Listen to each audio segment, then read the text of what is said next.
অবস্থা হয়ে আছে তাতে একটু সবই সুপ্রিম কোর্টের হাতে। সুপ্রিম কোর্টই ওনাদের ঠিক যা বলার বলতে হবে, কিন্তু সুপ্রিম কোর্ট সেটা শুনবে কি শুনবে না সেটাও সুপ্রিম কোর্ট ঠিক করবে, কিন্তু ওনাদেরকে যেতে হবে সুপ্রিম কোর্ট।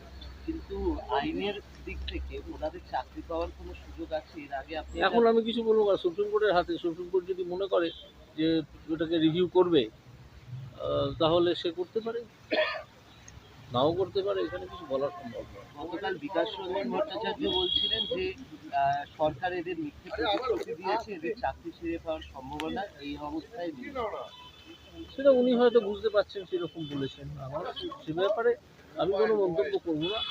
আমি বরং আশাবাদী থাকবো, এনারা যদি বুঝিয়ে বলতে পারেন সুপ্রিম কোর্টকে যে এটা তাদের কোনোই দোষ নেই এই ঘটনায়, অথচ তারাই হয়ে গেছেন শিকার, তাহলে সুপ্রিম ভাবতেও পারে, কারণ ভারতের নাগরিক তো।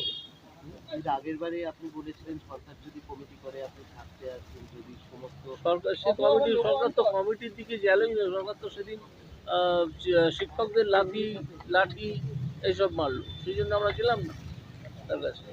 সরকার এখনো যদি মনে করেন করতে পারেন, কিন্তু সরকার কিছু করবেন বলে মনে হয় না।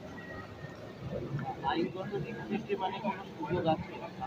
না, সে মানে রিভিউতে যাওয়া, গিয়ে আশায় বুক বেঁধে থাকা যে সুপ্রিম কোর্ট হয়তো রিভিউটা শুনবে। যদি শোনে সেখানে অনেক কথা বলার থাকবে, তো সেই আশাটুকু করা যে সুপ্রিম কোর্ট শুনবে।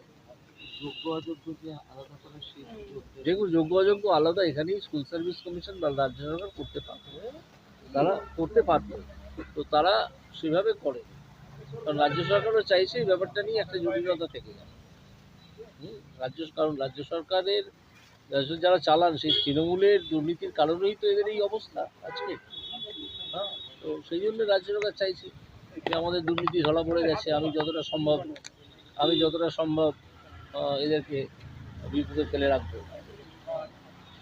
সেই না, ওই রিভিউ অ্যাপ্লিকেশন করবে না, আর নতুন করে আইনি পদে কী হবে? রিভিউ অ্যাপ্লিকেশনে যদি সুপ্রিম কোর্ট মনে করে, সুপ্রিম কোর্ট শুনতে পারে। রাজ্য সরকার এসএসসি যদি সদিচ্ছা থাকতো তাহলে আগে কি সম্পূর্ণ তথ্য দিয়ে বাঁচানো যেত না? নিশ্চয়ই বাঁচানো যেত। জাস্টিস দেবাংশু বসাকের বেঞ্চ স্কুল সার্ভিস কমিশনকে এবং রাজ্য সরকারকে বহুবার বলেছে সম্পূর্ণ তথ্য দিতে, কিন্তু তারা ইচ্ছে করে দেয়। মমতা বন্দ্যোপাধ্যায় বারবার বলছেন এদের প্রতি আমি সহানুভূতিশীল। না না, ওসব মুখের কথা। মমতা বন্দ্যোপাধ্যায় একটা কথাও রাজনীতির বাইরে গিয়ে বলেন না। তার রাজনৈতিক ধান্দা যেটা, সেই রাজনৈতিক ধান্দাটা কিসে পূরণ হবে সেটা ভেবে তিনি সব কথা বলেন। আপনারা মমতা বন্দ্যোপাধ্যায়কে চেনেন, আমার চেয়েও ভালো ছিলেন, আপনারা তো অনেক কভার টভার করেন। সুতরাং মমতা বন্দ্যোপাধ্যায়ের একটা কথাও বিশ্বাস করার মতো নয়।